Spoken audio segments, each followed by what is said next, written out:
Okay, so next I'm going to replace a spring in here. So to do that, I need to take the motor off to start with. I'm also going to replace the motor with something even higher torque. So they do come with a Tokyo Marui E1. It's like an AEG 1000, but it's a souped up ES 1000, which is high torque. Because even standard, it's pulling probably the equivalent for something like an M180 spring, I'd say.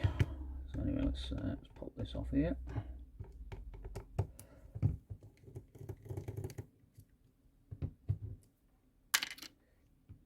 So if you're just changing the motor and you don't want to do anything with the spring, it's pretty straightforward. You just take these 4 screws out, and then just have to undo the motor terminals. So I can get that off. And spade connectors, which are much better in my opinion than these push-on things, which you always end up breaking the tabs on the motors sooner or later. There we go. I think that's all of them. Yeah, there we go. It just slides out. A bit tight, but there we go. So we'll do the motor in a minute. Let's put that well out of the way. Don't want any stray bits and pieces going in it. Right, so the next thing is just pop this screw out the back of here, which is holding the fuse holder on.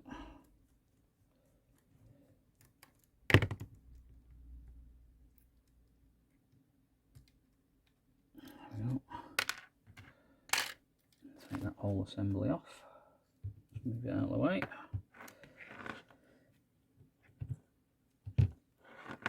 Alright. So next, you basically want to take out this rear part of the gearbox, which gets you access to the piston and the spring then. So I'm going to take that out.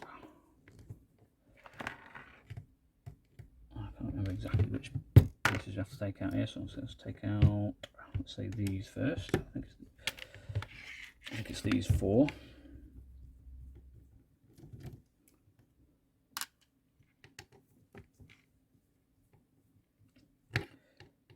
Nice to see they all come with thread lock on, which is what I guess what you expect from Tokyo Marui quality.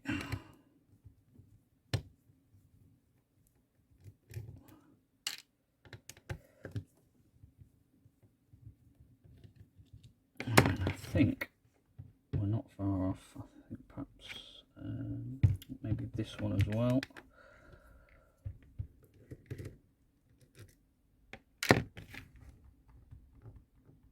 And there's one maybe down here.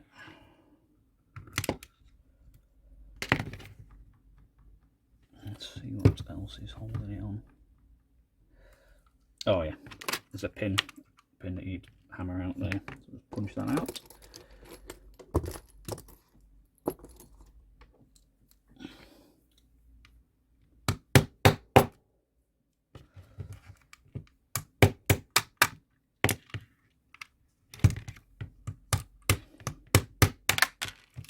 There we go. And out she comes.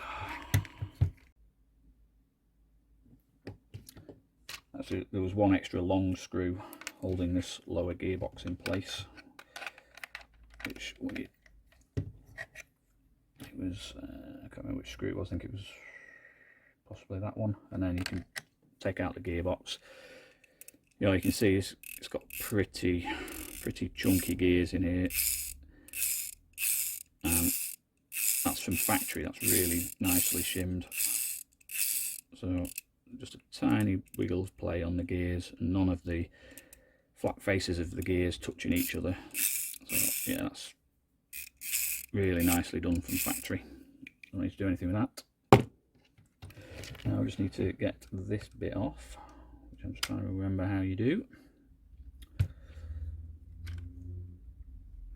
and it might be the case that you take out the screw there, which I started to do before realising that just held in with one. Pop this one out,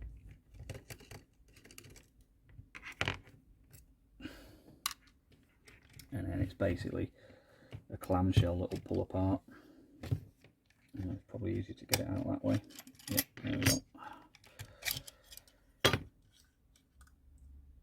Oh, good. The spring is not attached to the piston like it is in loads of TM AEGs, which is really useful if you want to upgrade it. So I mean, just the stiffness on that as stock is way past the normal M100 springs, as you'd expect, because it's having to push air through this volume, which has got three small plunges and 3 cylinders in it. So I reckon should be able to put an M1. I'm going to go with an M160 spring first. Let's see what that does.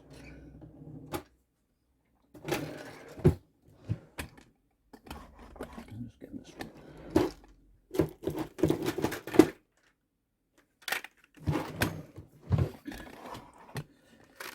Actually, do you know what? I'll just go for the big bang and we'll put an M170 in. And you can see the spring lengths. Yep, so you don't need anything special. Nothing special at all about this spring. It's just a standard AEG spring. So that one's coming out.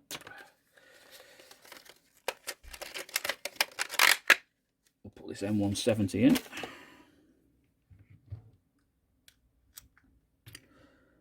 We'll put it back on the spring guide.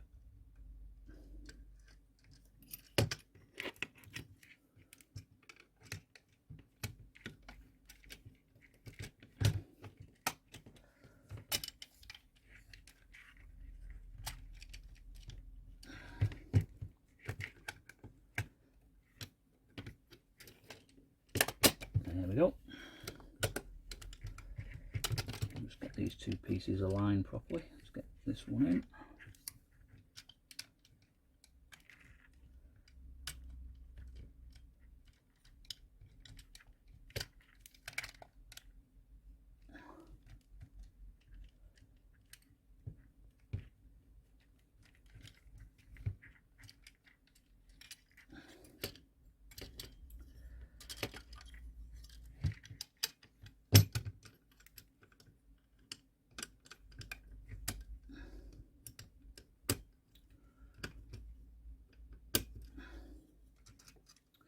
So I'll come back in a sec, but this just needs a little bit of persuasion, just lifting up under there and then putting back down again.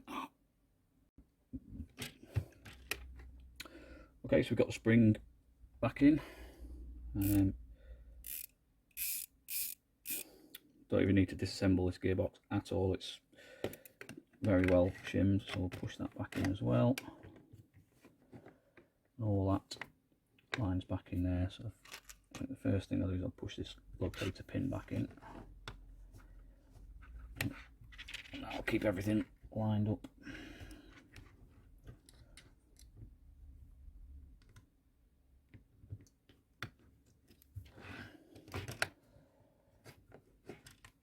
A little bit of a squish. I'll just tap it. There we go.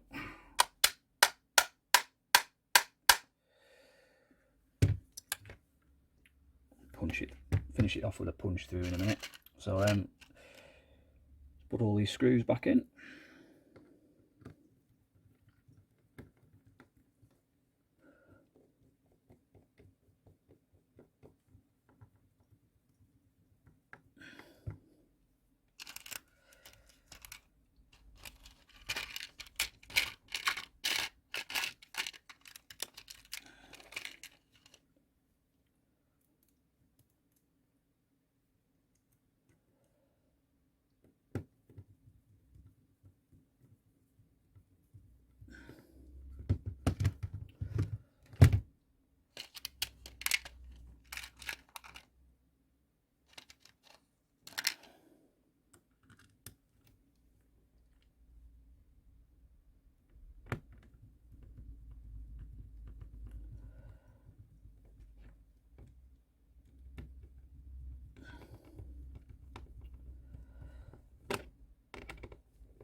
that long one go?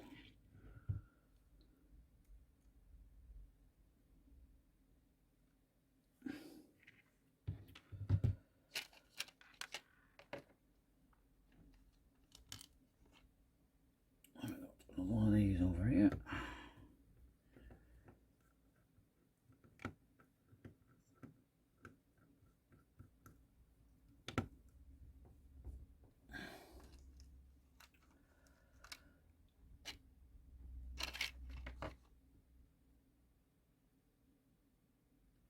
Not there. Not there though.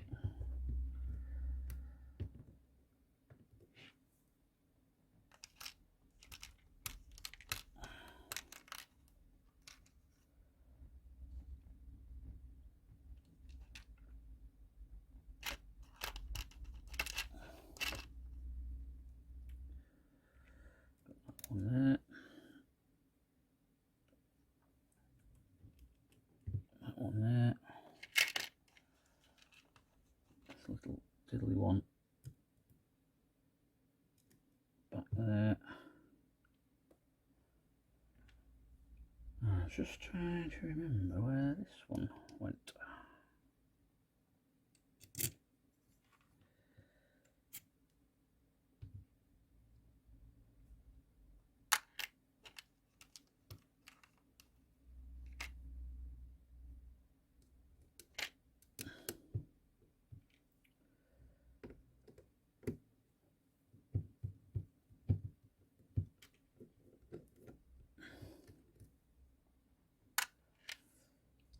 Okay.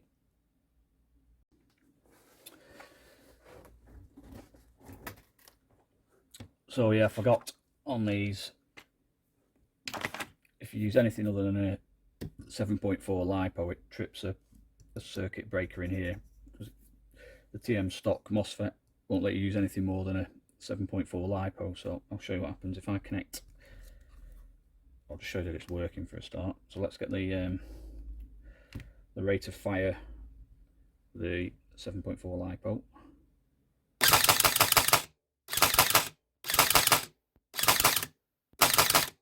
Not bad. I'll just show you what happens if I put an 11.1 in here now. It'll trigger that red LED, I expect. Yep. And it won't fire. And then what you have to do to get it to work again, you have to put your 7.4 back on. So I'm going to have to junk this LiPo on this gun for this customer because we want to run it on 11.1 with a higher torque motor. But just for reference, let's get the that's the sort of the rate of fire with this motor. So now we'll put in something a bit meatier. Okay, so we're going to replace this stock motor with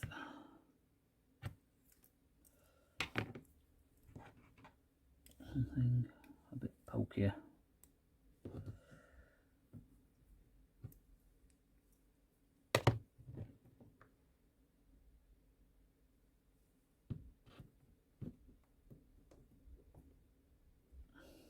So actually the easiest way to get this motor cage off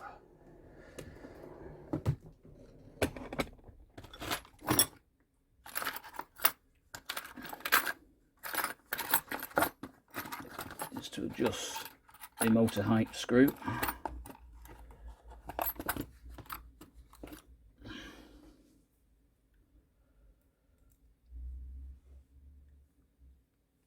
And wind it back in so it's not compressing the motor. Then it's a bit easier to open up the motor cage. Well, I still think a little bit of persuasion is going to be needed.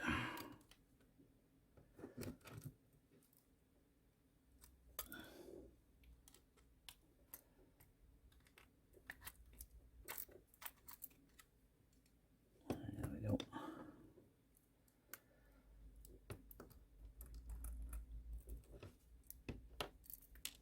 We can start to get the motor out. It's a little bit tricky, it's quite tight in here to be honest.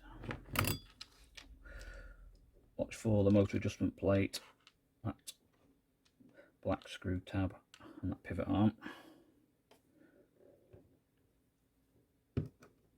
And then should be able to get this out. There we go.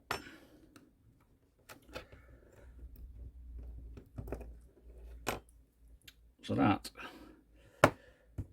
is not a bad motor with the gears in here and the way it's geared, which, who knows, it's all quite custom.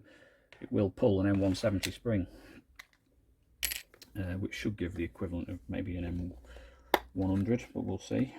I have a feeling I might have to disassemble this again. The FPS is a bit high, but here you go. We're going to put in this 28 TPA, so it runs on an 11.1 ideally. So that is going to mean, let's see if this is going to go over there. No. So in this case, I'm going to borrow a spring from the original TM motor, shove that back in there.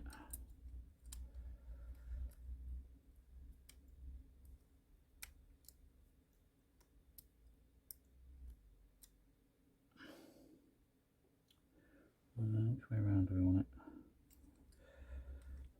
Just make sure which way around this goes. Yeah, the motor adjust screws at the bottom.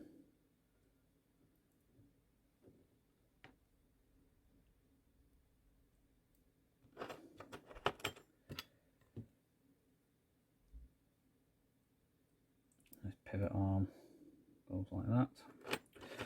So yeah, so it's that way around. So, and you want a negative terminal,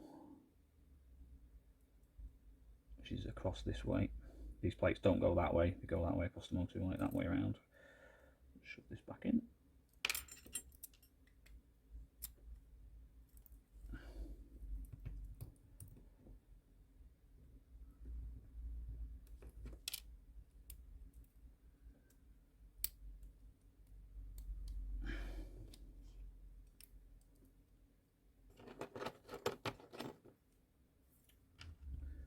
Pivot arm with the fork bit outside, that allows you to get your Allen key through.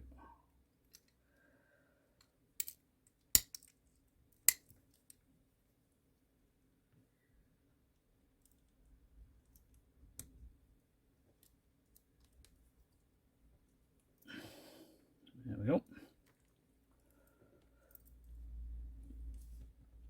Don't forget the motor height pad. I'll have to pull that out again now.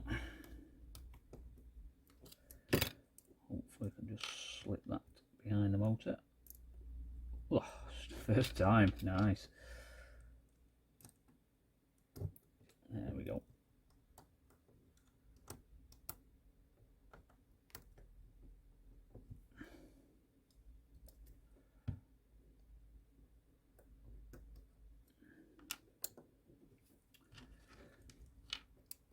Yep, I'll just get this in there.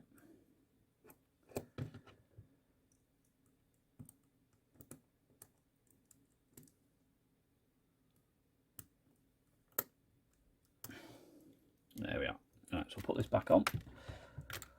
We'll see what this is like with a 7/4. Put this. There we go.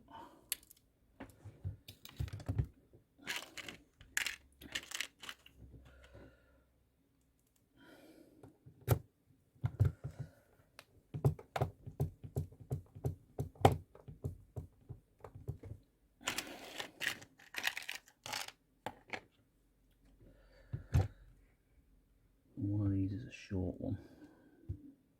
That'll be probably this one.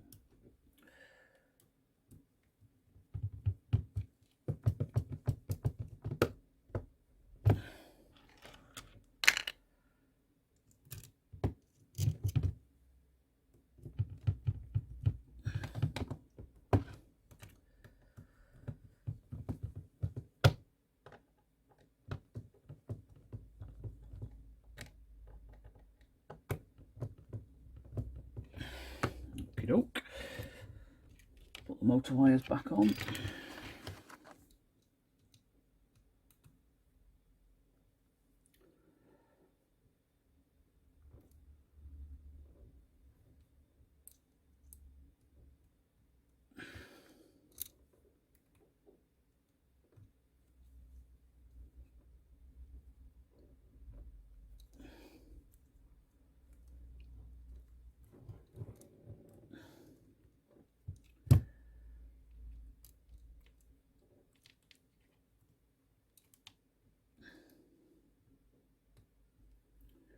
this screw here has already got a washer on it that's spacing this screw length. So what I'm going to have to do is take that washer off, because the length of these screws, they are quite critical, and if it's too long or too short, then it doesn't hold the motor together properly. So I'm going to pop that washer off, which is conveniently about the same diameter as, sorry, same thickness as these spade terminals. Put that back on.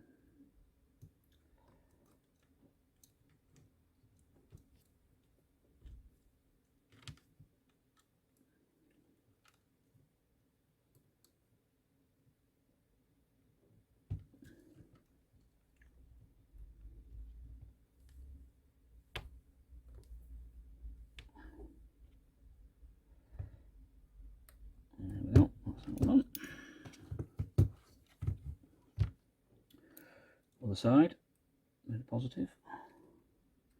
Just double check that is, yep, that is positive. Everything's the right way around. Cheap Mosfets don't like batteries wired the wrong way around. They don't have overcurrent protection and they'll just fry, but good Mosfets will save you from that problem. I expect a TM1 to be a good one, but I don't really want to risk it.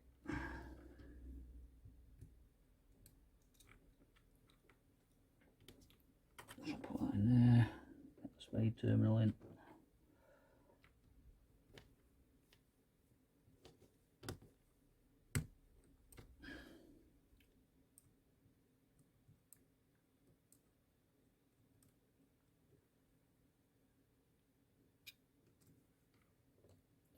It's not tight.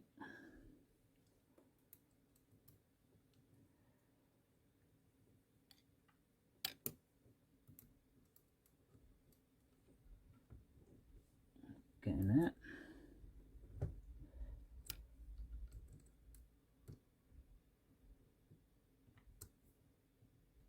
This isn't quite the right sized Allen key. So I'm just going to get the right one and torque those up, and then we'll test it. Okay, so that was all back in, and interestingly, with a 30 amp fuse, this motor draws more than 30 amps and it pops it straight away. This very high torque motor, so I suspect that is because it's specifically designed for 11.1 lipos, so the current will be a fair bit less than 30 amps on 11.1. So this Mosfet is going to have to go. It's going to have to be a simple gate nano or pico or something like that. Nothing particularly complicated, but it's going to have to go.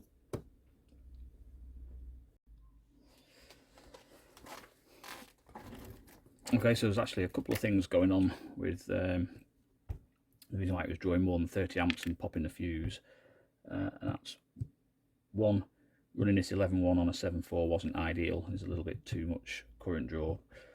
But two, the motor pinion for this gear set was just a bit too tight, and that was just causing too much current draw as well and popping the fuse. So yeah, it's always good to check where default where the motor height is. I think it was that had been popped out to about there, so it's just a little bit too tight on the gearbox. So anyway, so that is now sorted, and we've got the beefy 11.1 here from something else, 10,000 milliamp hour battery here. And we'll just put that on there, put that on there. I can get them to touch. I can't get them to touch properly, but yeah, that will now turn this gearbox.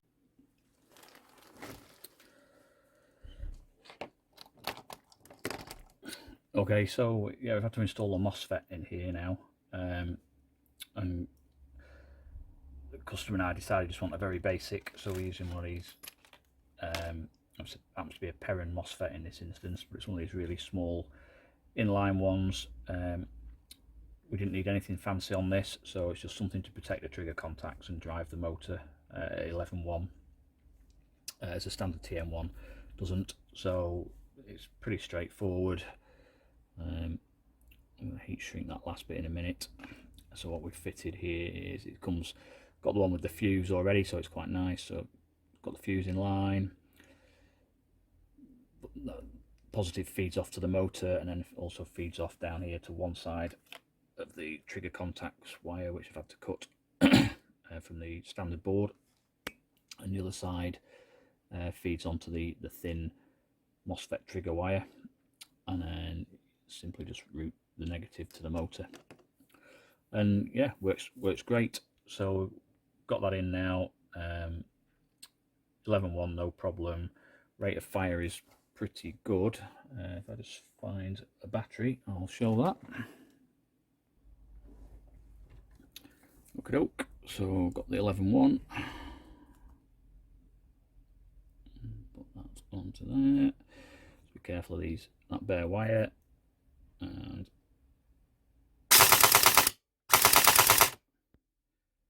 much better. So yeah, it's just a case of put all this lot back together now, which is where the videos come in really handy, because there's so many fasteners and bits and pieces to put it back together, and then we'll give it a test. Okay, so I'm just going to do a quick chrono test while it's in this state, because we put an SHS AEG M180 spring in here, which, as I said before, you know, the stock TM spring is probably somewhere around an M130 equivalent AEG spring. So the Eagle 6 spring that they do, the M100 equivalent, again it's an equivalent to M100, so it's about 320 FPS on a 0.2, but in terms of stiffness, you compare it to a standard M100 AEG spring, it's nowhere near, it's way tougher. So next we've got an M170 in here, and it's just an interesting test to see whether an M170 AEG spring is about the right ballpark for this, given the air is split down 3 independent cylinders. So let's do a quick chrono test, which have to be a little bit ingenious how we do it. So we've got, these are my 0.25 chrono BBs. So I'm just going to drop one down one of the barrels, push it down with a rod to make sure it's all the way down, and then just fire it, and I'll show you the chrono result.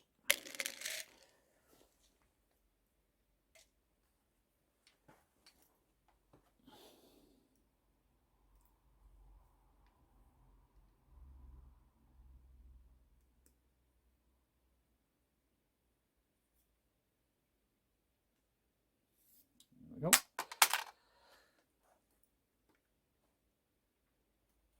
Oh, and used memory foam pillows make for really good BB absorbing material. So let's give that a shot. So that's 270. Let's put another one in. Let's do that again. Yeah, there we go. 200. I'll get the chrono in. 270. This is on 0.25, so that's sort of 310, 315 on 0.2s.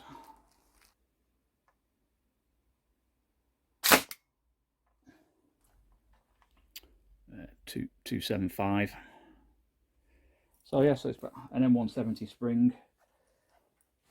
You could possibly go a little bit higher with an M180, but yeah, an M170 AEG spring gives you, yeah, 310 to 320 FPS on 0.2s, which is pretty good.